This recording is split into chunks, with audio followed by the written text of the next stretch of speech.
কিসের ভয়? ভয়টা কিসের? হারার ভয়ে খেলে না। এই ভয়টা এখনো আবার শুরু হয়ে গেছে, দুরু দুরু করতেছে, দেখবেন দুরু দুরু করতেছে। ঋণ খেলাপিদেরকে আবার একটা দল মনোনয়ন দিয়েছে সংসদ সদস্য বানানোর জন্য। You can't imagine, you can't imagine কত লাফিং অ্যাক্টিভিটিস করতেছে আমাদের দেশের জনগণকে। 26,000 কোটি টাকা, 26,000 কোটি টাকা ঋণ খেলাপির দায়ে অভিযুক্ত মানুষদেরকে আবার সংসদ সদস্য বানাবে। এরা যখন সংসদ সদস্য হবে তারা আবার এই ব্যাংকগুলো লোপাট করবে না? এ জাতি কি মুক্তি পাইলো? এত রক্তের তাহলে পরিণতিটা কোথায় চলে যাচ্ছে? এখন একটা ফ্যামিলি কার্ড, ডেমো একটা ফ্যামিলি কার্ড দেওয়া হচ্ছে, ওইটা দিতে গিয়েও নাকি 100 টাকা করে নিচ্ছে আবার। তা আমার তো মনে হয় যে 4 কোটি কার্ড দিতে চাইছে তারা, ওই 4 কোটি লোকের আল্লাহর কাছে তওবা করা উচিত। কারণ ওই কার্ড দেখে দেখে সামনের দিন চাঁদা দিতে হবে, তাদের কার্ডদারীদেরকে চাঁদা দিয়ে এরপরে কার্ড রিনিউ করে নিতে হবে। টাকা নেওয়া তো দূরের কথা, পরে বলবে ছেড়ে দে মা কান্দে বাসি। এই প্রলোভনের ভিতরে না পড়ে আমরা বলছি এটা কোনো সলিউশন হতে পারে না একটা রাষ্ট্রে। একটা রাষ্ট্রের জনগণের কাছে একটা স্মার্ট কার্ড থাকবে, সে নাগরিক সকল সুযোগ সুবিধা পাবে, যেটা চায়নায় রয়েছে, সিঙ্গাপুরে রয়েছে, হংকংয়ে রয়েছে, সুইডেনে রয়েছে, ডেনমার্কে রয়েছে। নাগরিক কার্ড একটাই থাকবে, সবাই সমান অধিকার প্রাপ্ত হবে এই রাষ্ট্রে। এটা সাংবিধানিক অধিকার। আমার একটা কার্ড আমার কাছে থাকবে। এই কার্ডের ব্যাপারে জামাত ইসলাম বলছে যারা 5 বছরের নিচে যে শিশুরা আছে তাদের চিকিৎসা ফ্রি হবে। 60 বছরের ঊর্ধ্বে যারা চলে যাবে তাদের চিকিৎসা সেবাও ফ্রি করে দেবে জামাত ইসলাম। ওই একটা নাগরিক কার্ড তার কাছে থাকলেই হবে। ওইটা ডিজিটালাইজেশন করা হবে, এআই হাব তৈরি করা হবে তরুণ প্রজন্মকে প্রশিক্ষণ দিয়ে, এরপরে কম টাকায় মিনিমাম চার্জে অথবা কিছু কিছু ক্ষেত্রে বৃত্তি দিয়ে বিদেশে উচ্চ শিক্ষা এবং কর্মসংস্থানের মর্যাদা সম্পন্ন কর্মসংস্থানের ব্যবস্থা করবে। আল্লাহ রাব্বুল আলামিন আমাদেরকে এমন একটি সুন্দর দিন দিয়েছেন যে জায়গাগুলোতে আমরাও উৎসব করছি, আমরাও আনন্দ করছি, কিন্তু আমার রবকে আমরা ভুলে গিয়ে নয়। কারণ ইসলামের মধ্যে সংস্কৃতি আছে, ইসলাম সংস্কৃতি ব্যতীত কিছুই নয়। মোহাম্মদ আসাদের একটা বই আছে সংঘাতের মুখে ইসলাম। তিনি এই বইয়ের মধ্যে বলেছেন যদি বিপ্লব করতে হয় তাহলে একটা জাতির মনস্তত্ত্বকে পরিবর্তনের জন্য কালচারাল রিভলিউশন দরকার। আর কোনো জাতিকে যদি গোলামির জিঞ্জিরে আবদ্ধ রাখতে হয় তাহলে সে জাতির সর্বপ্রথম তাকে সাংস্কৃতিক আগ্রাসন দিয়ে, কালচারাল হিজিমনি দিয়ে সে জাতিকে ক্লাস করে ফেলতে হবে, এরপরে সে জাতির মনস্তত্ত্বকে ধ্বংস করে দিতে হবে। এই অঞ্চলে যখন দ্রাবিড়রা ছিল, দ্রাবিড়দের হটিয়ে দিয়ে যখন আর্যরা এই অঞ্চল পর্যন্ত এসেছিল, করতোয়া নদীর তীরবর্তী এলাকাগুলোতে এসে তারা যখন দেখলো এই বঙ্গপ্রদেশে প্রবেশের ক্ষেত্রে সবচেয়ে বড় প্রতিবন্ধকতা হচ্ছে 700 থেকে 800 খরস্রোতা এই নদীগুলো। একটা নদী পার হয়ে আরেকটা নদীর কাছে গেলেই আমরা সীমানা পার হতে বাধার সম্মুখীন হতে পারি। এই ক্ষেত্রে তারা করতোয়া নদীর উত্তরবঙ্গের ওইখানে তাদের ঘাঁটি গাড়লো। ব্রাহ্মণরা ওইখানে যারা বসবাস করতো সেখানে তারা একতাবদ্ধ হয়ে আর্যদের তারা তাদের ধর্ম প্রচারের জন্য সর্বপ্রথম কালচারাল রিভলিউশনের ডাক তারা দিয়েছিল। এবং ধীরে ধীরে এই অঞ্চলে তারা প্রবেশ করে বৌদ্ধ ধর্মাবলম্বী অন্যান্য ধর্মাবলম্বীদেরকে তারা তাদের ধর্মের দিকে দীক্ষিত করা, তারা কালচারাল একটা পরিবর্তন করে তারা গৌতম বুদ্ধের ছবি পর্যন্ত হিন্দুদের যে সিস্টেম সেই সিস্টেমে তারা ডেভেলপ করে তাদের ধর্মকে মাঝে মাঝে কিছু কিছু রং সং দিয়ে কনভার্ট করার জন্য তারা চেষ্টা করেছে। যখন কালচারালি তারা মানুষের মনস্তত্ত্বের মধ্যে প্রবেশ করতে পারলো তখন সারাশি অভিযান তারা প্রেরণ করে এই টোটাল এরিয়াগুলোকে আর্যরা দখল করে নিয়েছিল। এটা আমাদের গোলামির জিঞ্জিরে আবদ্ধ করার পূর্বতন হিস্ট্রি। যদিও এই আর্যদের হাত থেকে দীর্ঘ লড়াই সংগ্রাম করে এই ভূখণ্ড বারবার আজাদির স্বাদ পেয়েছে, বারবার তারা মুক্তির স্বাদ পাওয়ার পরেও এই আজাদির স্বাদ থেকে তাদেরকে আবার গোলামির জিঞ্জিরে আবদ্ধ করা হয়েছিল। আমরা এই গোলামির জিঞ্জির থেকে রক্ষা পাওয়ার জন্য শত শত বছরের ইতিহাস সাক্ষী। 1500-1600 বছরের ইতিহাস যদি আপনারা ঘাটেন তাহলে দেখবেন এই ইতিহাসের মধ্যে 400-500 বছর পর পরই একটা বড় ধরনের রিভলিউশন সংগঠিত হয়েছে, রক্ত ঝরেছে, জীবন দিয়েছে, এরপরেও তারা পিছপা হয় নাই। এই অঞ্চলের মানুষের ভিতর থেকে এই অঞ্চলের প্রাচ্যের সংস্কৃতি ঋদ্ধ সমৃদ্ধ পুষ্ট এই অঞ্চলের সংস্কৃতিগুলোকে বিদরিত করে দেওয়ার জন্য যখন 1757 সালে ইংরেজরা এই অঞ্চল প্রথম দখল করে নিল, দখল করার পরে তাদের প্রথম টার্গেট ছিল এই অঞ্চলের মানুষের কালচারাল, ভাষাগত এবং একেবারে চিন্তাগত একটা পরিবর্তন ঘটানোর জন্য এখানে শিক্ষার আমূল পরিবর্তন সংগঠিত করে দিতে হবে। তারা সেটা করার আগে যেটা করেছিল, এই অঞ্চলে মক্তবের শিক্ষা ব্যবস্থা ছিল। এবং ব্রিটিশরা যখন এই অঞ্চল মুসলমানদের কাছ থেকে, স্বাধীন সুলতানদের কাছ থেকে এখান থেকে দখল করেছিল, নারকীয় হত্যাকাণ্ড তারা চালিয়েছিল। সর্বশেষ মোগল সম্রাটের সামনে সকালবেলা খাবারের ট্রে নিয়ে আসছে, সেই ট্রের মধ্যে তার 2 ছেলের আর 1 কন্যা সন্তানের মাথা, মস্তক কাটা অবস্থায় ট্রেতে করে ঢেকে নিয়ে এসে মুঘল সম্রাটের সামনে তারা পেশ করছে। এমন নারকীয় তাণ্ডব তারা চালিয়েছিল। এরপর তারা এখানে ক্ষমতা দখল করার পরে তারা বাংলার মানুষদেরকে পছন্দ করতো না।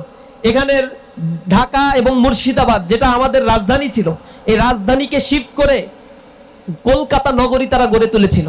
এই কলকাতা নগরী ছিল তৎকালীন সময়ের সবচেয়ে অনুন্নত এবং একেবারে অন্ধকার যুগে নিমজ্জিত একটা শহর। ব্রিটিশদের যোগাযোগের সুবিধার জন্য এই অঞ্চলকে গড়ে তোলা তাদের জন্য দরকার ছিল। তারা ঢাকা থেকে এবং মুর্শিদাবাদ থেকে সকল সম্পদ দিয়ে কলকাতা নগরীতে শিফট করলো। 8-10 বছরের ব্যবধানে কলকাতা তাদের উপযোগী করে গড়ে তুললো, ঢাকা এবং মুর্শিদাবাদকে তারা ফেলে দিল। এরপরে একটি কৃত্রিম সংকট তারা তৈরি করেছিল 1769 সালে। এখানে তারা যত ফসল উৎপাদিত হয়েছে সব ফসল তারা কিনে নিল। এরপরে একই কৃষকের কাছে ওই ফসল আবার কয়েক গুণ দামে তারা যখন বিক্রি করল, এর মধ্য দিয়ে ন্যাচারাল ডিজাস্টার আর ম্যানমেড ডিজাস্টার এটা মিলে 1770 সালে একটা বড় দুর্যোগ এই অঞ্চলে সংগঠিত হয়েছিল, যেটাকে শিল্পাচার্য জয়নুল আবেদিন তার প্রকাশ করেছিল 76-এর মনোত্তর হিসেবে। 1770 সালে 1176 সালে এই দুর্ঘটনা ঘটেছিল, যেখানে ব্রিটিশদের নথিপত্র থেকে জানা যায় প্রায় 1/3 মানুষ সেখানে মৃত্যুবরণ করেছিল। ব্রিটিশদের নথিপত্রে লেখা আছে 1,55,00,000 মানুষ সেখানে মৃত্যুবরণ করেছিল। আর বেসরকারি হিসেব অনুযায়ী এখানে প্রায় 2 কোটি মানুষ সেদিন অনাহারে না খেতে পেরে মৃত্যুবরণ করেছিল। যারা জীবিত ছিল নিউট্রিশনের অভাবে তারাও ধুকে ধুকে জীবন পার করছিল। এটা হচ্ছে আমরা বঙ্গোপদেশের ইতিহাস। এখান থেকে মুক্তি পাওয়ার জন্য আজাদির সন্তানেরা তখন লড়াই করেছিল। সেখানে তারা ব্রিটিশদের তক্তপোষের বিরুদ্ধে এই বঙ্গপ্রদেশ থেকেই প্রথম তারা তাদের বিদ্রোহের দানা বেঁধে উঠেছিল। তারা বিপ্লবী স্লোগান দিয়েছিল, পরিবর্তনের ডাক মানুষের কর্ণকুহরে পৌঁছে দেওয়ার জন্য তারা আজাদির ডাক দিয়েছিল। সে আজাদির নেতৃত্ব ছিল ফকির মজনু শাহ, যিনি অল্প কিছু মানুষ নিয়ে এই আন্দোলনের সূত্রপাত ঘটিয়েছিলেন। পরবর্তীতে অল্প কিছুদিনের ব্যবধানে সেই সংখ্যাটা সন্ন্যাসীদের সাথে নিয়ে ফকির সন্ন্যাসী বিদ্রোহ এক বিশাল এক বিদ্রোহে পরিণত হলো, যা ব্রিটিশদের জন্য রীতিমতো একটা থ্রেটের কারণ হয়ে দাঁড়ালো। তারা রেড টেররের তালিকায় ফকির মজনু শাহর নাম লিখে ফেললো, তাকে হত্যা করার জন্য অভিযান প্রেরণ করলো। ফকির মজনু শাহ সহ বিপ্লবীদেরকে নিশ্চিহ্ন করার জন্য তখন অভিযান প্রেরণ করা হয়েছিল, তাদেরকে হত্যা করা হয়েছিল, কিন্তু বিপ্লবী চেতনা মরে যায় নাই। যুগে যুগে এই বিপ্লবীরা বেঁচে থাকে। তারই পথ ধরে হাজী শরীয়তুল্লাহ দুদু মিয়া, এই অঞ্চলে তাদের জন্ম হয়েছিল। তারা আজাদির সন্তানেরা লড়াই করে গিয়েছে। 1757 সালে সিপাহী বিদ্রোহ হয়েছিল। এর পরবর্তী দীর্ঘ সময় ধরে গোলামীর জিনজিরের মধ্যে এই বাংলার মানুষকে আবদ্ধ রাখা হয়েছিল, রানীর শাসন স্থাপন করা হয়েছিল। শুধু রানীর শাসন দেওয়া হয় নাই, এখানে আইন পরিবর্তন করা হয়েছিল। এবং এখন পর্যন্ত ব্রিটিশ যে আইন আমরা পড়াশোনা করি, যে আইনে আমাদের বিচার করা হয়, এগুলো সব 1906 সাল, 1908 সাল, এরপরে 1867-68 এই সময়ে এই বেয়ার অ্যাক্টগুলো তৈরি করা হয়েছে, যার উপরে ভিত্তি করে স্বাধীন বাংলাদেশেও এখনো পর্যন্ত বিচার কার্য, আইন, আদালত, অ্যাডমিনিস্ট্রেশন, জুডিশিয়ারি সবকিছু পরিচালিত হচ্ছে। এই ব্যবস্থাপনা আমাদের দাসত্বের জিনজিরা আবদ্ধ করে রেখেছে। এই গোলামি থেকে আমরা মুক্ত হতে পারি নাই। আর দ্বিতীয় হচ্ছে আমাদের শিক্ষা ব্যবস্থাকে ভঙ্গুর করে দিয়ে আমার তরুণ প্রজন্ম, নতুন প্রজন্ম, উদীয়মান তরুণ প্রজন্মকে ধ্বংস করে দেওয়ার জন্য সকল মেকানিজম তারা তৈরি করেছিল। এর সাথে যুক্ত হয়েছে দীর্ঘ সময়ের ভারতীয় আধিপত্যবাদের একটি নীল নকশা। ভারতীয় আধিপত্যবাদ যখন আমাদের সাথে 1947 সালে দেশ বিভক্ত হওয়ার কথা ছিল, তখন বাংলার এই অঞ্চলের মানুষেরা স্বাধীনতা চেয়েছিল। স্বাধীনতার বিরুদ্ধে সবচেয়ে শক্তিশালী অবস্থান সেদিন নিয়েছিল জওহরলাল নেহরু, গান্ধী, বল্লভভাই প্যাটেল। এই তিনজন মিটিং এ বসে বলেছিল যে না, আমরা বাংলাকে স্বাধীন দেখতে চাই না, বাংলা স্বাধীন হবে না, বাংলা একটা প্রদেশ থাকবে। তবে বঙ্গভঙ্গে 1905 সালে যে সীমানা নির্ধারণ করা হয়েছিল, এই সীমানার আলোকেই ভারতীয় জাতীয়তাবাদের ভিত্তিতে বঙ্গপ্রদেশ থাকবে, কিন্তু ভারতীয়দের অধীনে একটা অঙ্গপ্রদেশ হিসেবে সেটা থাকবে। বাংলার মুসলমানরা বলেছিল আমরা সেটা চাই না, বাঙালিরা আলাদা প্রদেশ চাই। অথবা দীর্ঘ সময় ধরে যে দাঙ্গার কারণে, সালিম দাঙ্গা, নোয়াখালী রায়টের মধ্য দিয়ে হাজার হাজার মুসলমানদেরকে, হিন্দুদেরকে হত্যা করা হয়েছিল। মুসলমানরা একটা সেপারেট ভূখণ্ড চায়, ভারতের তৎকালীন নেতৃত্বে সেই ভূখণ্ড চায় নাই। তখন বাংলার মুসলমানরা বলেছিল, ঠিক আছে, এই সীমানা যদি তোমরা বাঙালিদেরকে দিতেই চাও তাহলে আমাদেরকে আলাদা সীমানা দাও, আর পশ্চিমবঙ্গের যে বাঙালি মুসলমানগুলো হিন্দুরা রয়েছে বাঙালি, সেই বাঙালিদের সব একসাথে করে আমাদেরকে দিয়ে দাও, আমরা একটা স্বাধীন সার্বভৌম একটা রাষ্ট্র গঠন করি। তারা সেখানে রাজি হয় নাই। এরপরে পাকিস্তানের সেই আজাদি আন্দোলনে একসাথে মিলেমিশে বাংলাদেশের মুসলমানেরা নিরঙ্কুশভাবে সমর্থন দিয়ে সেখানে পাকিস্তানের সাথে একীভূত হয়ে গিয়েছিল। সেইখানে দীর্ঘ 23 বছর ধরে আবার পাকিস্তান শাসক গোষ্ঠী, পাকিস্তানের মিলিটারি শাসনের 12 বছর বঞ্চনা, লাঞ্ছনা, গঞ্জনার কারণে বাংলার মানুষেরা আবার আজাদির স্বাদ পেতে রাস্তায় নেমে এসেছিল। সে সময় তাদের স্লোগান দেওয়া হয়েছিল 3টি: সাম্য, মানবিক মর্যাদা আর সামাজিক সুবিচার। এর ভিত্তিতে যখন আমাদের স্বাধীনতার যুদ্ধের ঘোষণাপত্র দেওয়া হয়েছিল সাম্য, মানবিক মর্যাদা আর সামাজিক সুবিচার প্রতিষ্ঠার জন্য, সেদিন কুলি মজুর, দিন মজুর, খেটে খাওয়া মানুষ, কৃষক, যুবা, শ্রমিক সবাই রাস্তায় নেমে এসেছিল। হোক সে প্রশিক্ষিত অথবা সে অর্ধ প্রশিক্ষিত অথবা নাই থাকুক তার প্রশিক্ষণ। সেদিন কিন্তু যারা রাজনীতি করত, সেই শেখ মুজিবুর রহমান, তিনি অপেক্ষা করছিলেন কখন তাকে গ্রেপ্তার করা হবে। দেশ ছেড়ে পালিয়ে গেছে, জনগণকে রাস্তায় ফেলে দিয়ে চলে গেছে। এরকম নেতা আমরা অনেক দেখছি। দুর্দিনে পালিয়ে গেছে, সুদিন হইলে আবার দেশে আসছে। এই জমিনের মানুষদেরকে ধোঁকা দেওয়ার জন্য বারংবার এই প্রতারণাগুলো মানুষের সাথে তারা করা হয়েছে। এরপরে এসে বড় বড় আসন, বড় বড় সিংহাসন লাভ করে এই জনগণের উপরে আবার তাদের সেই খায়েশ পূরণের জন্য জনগণের উপরে তারা ছুরি ঘুরিয়েছে। 1971 সালে মুক্তিযুদ্ধে সাধারণ মানুষের যে অবদান ছিল, এরপরে একটা দল এসে নিজের মতো করে সংবিধান রচনা করলো, আর সেই সংবিধানের কোনো পারমিশন নাই, কিছু না। 1971-এর আগে যেই গণপরিষদ তৈরি হয়েছিল 1970 সালের নির্বাচনে, যে নির্বাচন ছিল প্রচন্ড কারচুপি এবং একেবারে এক কেন্দ্রিক, এক চেটিয়া ব্যালট বাক্স চুরি করার একটা নির্বাচন। সেই নির্বাচনে যারা নির্বাচিত হয়েছিল একটা দলের মধ্য দিয়ে, তাদেরকে নিয়েই তারা আবার সেই সংবিধান গণপরিষদে তারা পাশ করেছিল। এটা মুক্তিযুদ্ধে যারা অংশগ্রহণ করেছিল, বীর সেনানী যারা সেনাপতি ছিল, সেক্টর কমান্ডার ছিল, তাদের সাথে স্পষ্ট উপহাস। এ কারণে সেক্টর কমান্ডাররা বিদ্রোহ করেছিল। মেজর আব্দুল জলিল বিদ্রোহ করেছিল, তাকে কারাগারে নেওয়া হয়েছে, তাকে মানে একেবারে স্বাভাবিক মৃত্যুবরণ করতে দেওয়া হয় না। একটা সেক্টর কমান্ডারও স্বাভাবিকভাবে মৃত্যুবরণ করতে পারে নাই।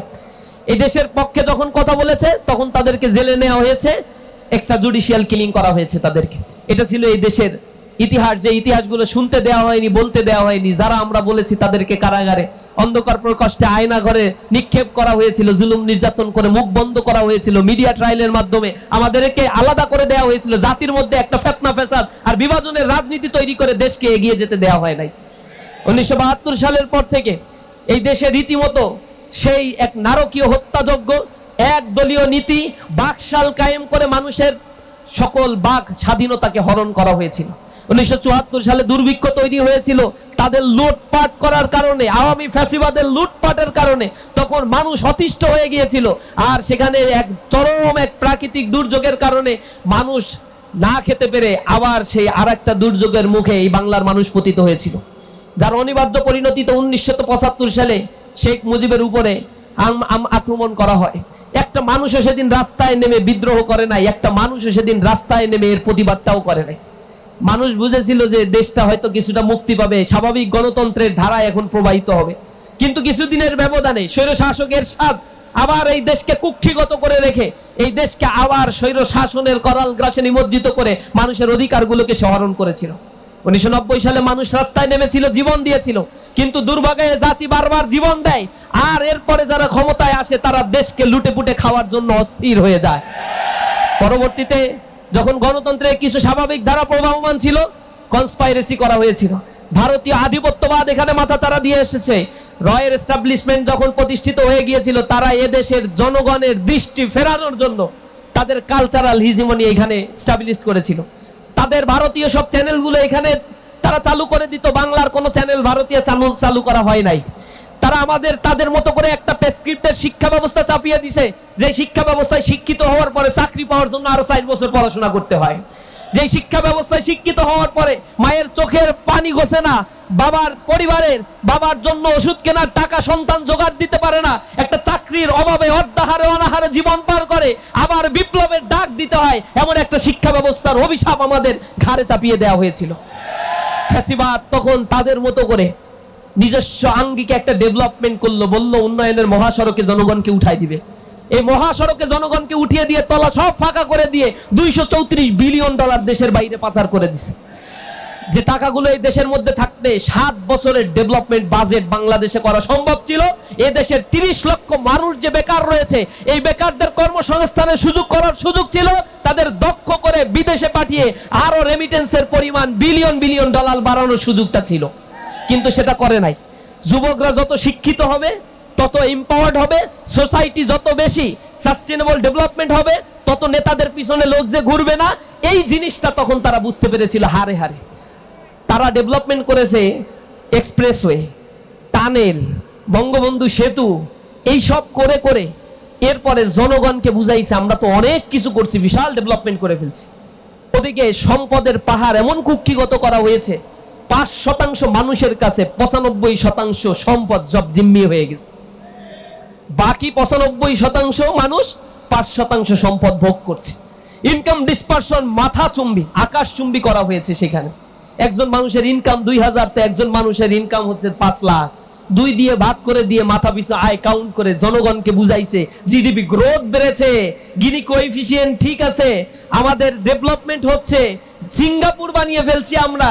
অথচ দিনে দিনে মানুষের টাকাগুলো লোপাট করছে। ব্যাংকগুলো থেকে আপনারা দেখছেন টাকা লোপাট করা হয়েছে।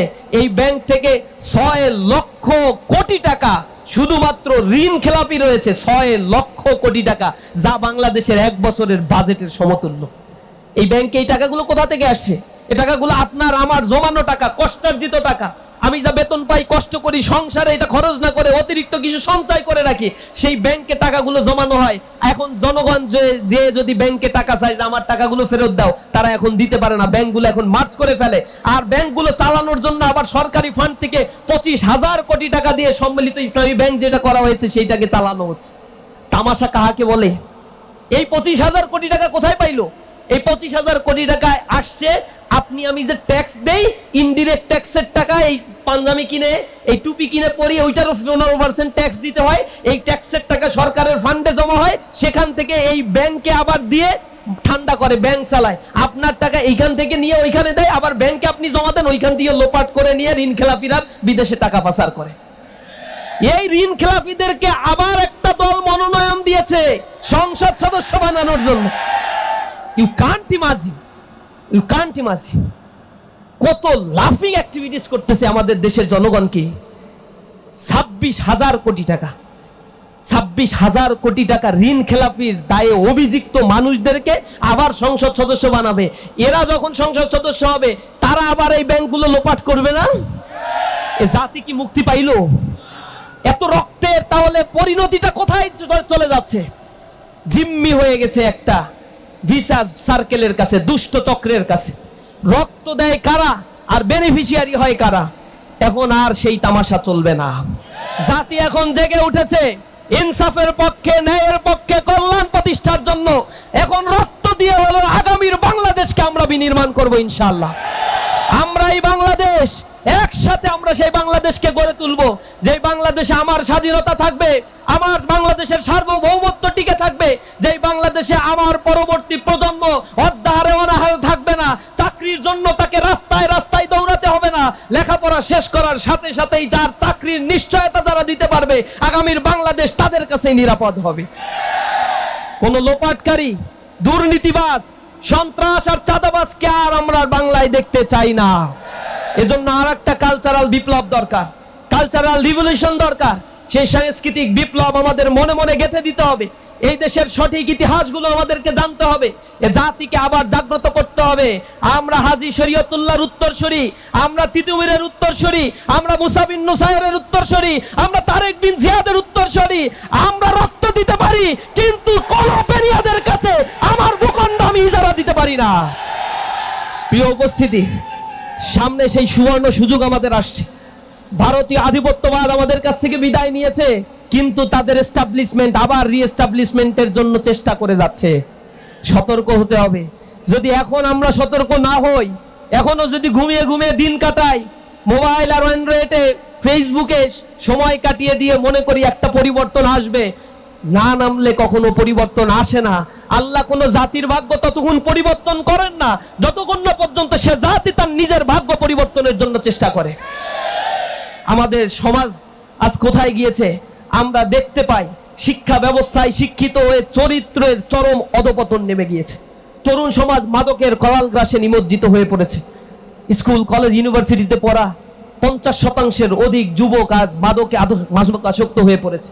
বাবা মা ক্রন্দন করে, আমাদের কাছে এসে অসহায় আত্মসমর্পণ করে বলে, আমার ছেলেটাকে তুমি একটু দেখো, আমার মেয়েটাকে একটু দেখো।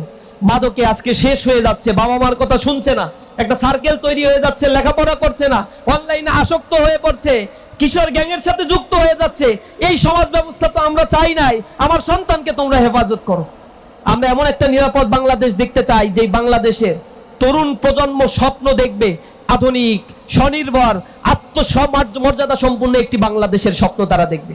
ছোটবেলা থেকে তাদেরকে গড়ে তোলা হবে আত্মমর্যাদাশীল করে, তাদের শিক্ষা কাঠামোর মধ্যে নৈতিকতা এবং দক্ষতার একটা মেলবন্ধন করে জাতিকে গড়ে তোলার স্বপ্ন আমরা দেখাতে চাই। আমরা বাংলাদেশের মানুষের মর্যাদা দিতে চাই। স্বাস্থ্য খাতে যে ধরনের দুর্নীতি আর লোপাট করা হচ্ছে, আমরা টিআইবির রিপোর্টে দেখেছি, সেখানে 75% মানুষ বলেছে সরকারি হাসপাতালে চিকিৎসা নিতে গেলে সরকারি হাসপাতালগুলোতে তাদেরকে ঘুষ দিতে হয়। কল্পনা করতে পারেন, সরকারের হাসপাতাল চলে আপনার ট্যাক্সের টাকায়, ওইখানে গিয়ে যে কাজটা করাবেন সেইখানেও আবার ঘুষের তদবির করতে হয়।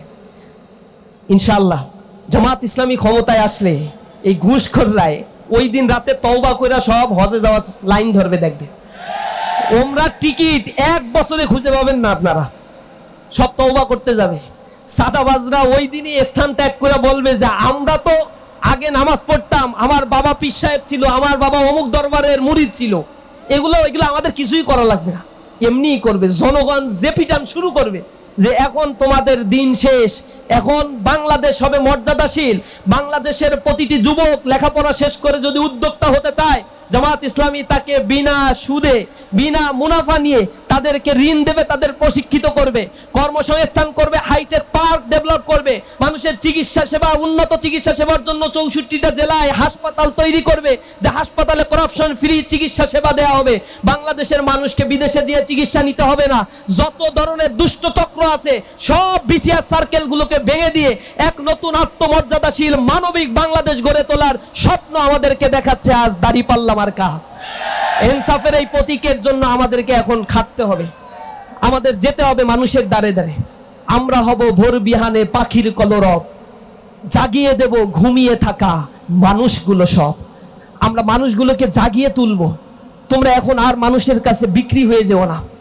যে কার্ডের ফাঁদে পড়ছো, এই কার্ড 2022 সালে আওয়ামী লীগ দিছিল।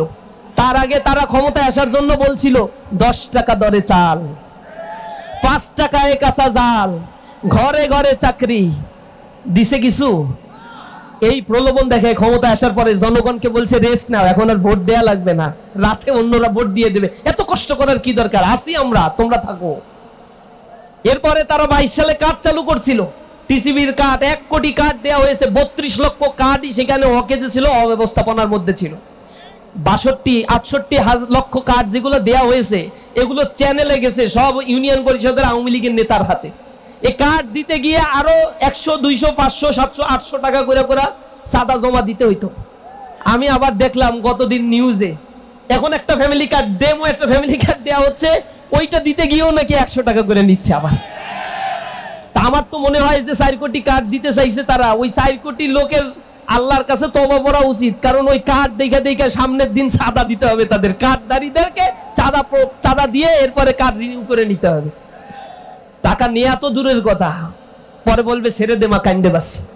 এই প্রলোভনের ভিতরে না পড়ে আমরা বলছি এটা কোনো সলিউশন হতে পারে না একটা রাষ্ট্রে। একটা রাষ্ট্রের জনগণের কাছে একটা স্মার্ট কার্ড থাকবে, সে নাগরিক সকল সুযোগ সুবিধা পাবে, যেটা চায়নায় রয়েছে, সিঙ্গাপুরে রয়েছে, হংকংয়ে রয়েছে, সুইডেনে রয়েছে, ডেনমার্কে রয়েছে। নাগরিক কার্ড একটাই থাকবে, সবাই সমান অধিকার প্রাপ্ত হবে এই রাষ্ট্রে। এটা সাংবিধানিক অধিকার আমার। একটা কার্ড আমার কাছে থাকবে, এই কার্ডের ব্যাপারে জামাত ইসলাম বলছে যারা 5 বছরের নিচে যে শিশুরা আছে তাদের চিকিৎসা ফ্রি হবে, 60 বছরের ঊর্ধ্বে যারা চলে যাবে তাদের চিকিৎসা সেবাও ফ্রি করে দেবে জামাত ইসলাম। ওই একটা নাগরিক কার্ড তার কাছে থাকলেই হবে। ওইটা ডিজিটালাইজেশন করা হবে, এআই হাব তৈরি করা হবে, তরুণ প্রজন্মকে প্রশিক্ষণ দিয়ে এরপরে কম টাকায় মিনিমাম চার্জে অথবা কিছু কিছু ক্ষেত্রে বৃত্তি দিয়ে বিদেশে উচ্চ শিক্ষা এবং কর্মসংস্থানের মর্যাদা সম্পন্ন কর্মসংস্থানের ব্যবস্থা করবে। এই দেশের ভিত্তি দাঁড়িয়ে আছে রেমিটেন্সের উপরে, মনে রাখবেন। এই দেশে $44 বিলিয়ন রেমিটেন্স আসে।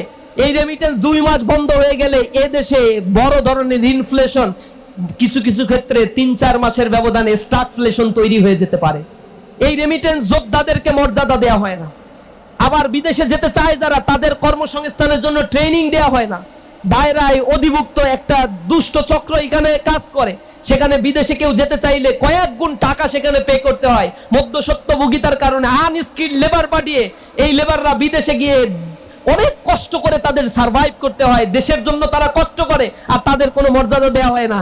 একদল বলছে না যে বিদেশে ওদের আবার কিসের না আছে নাকি, ভোটাধিকার দেওয়ার দরকার আছে ওদের?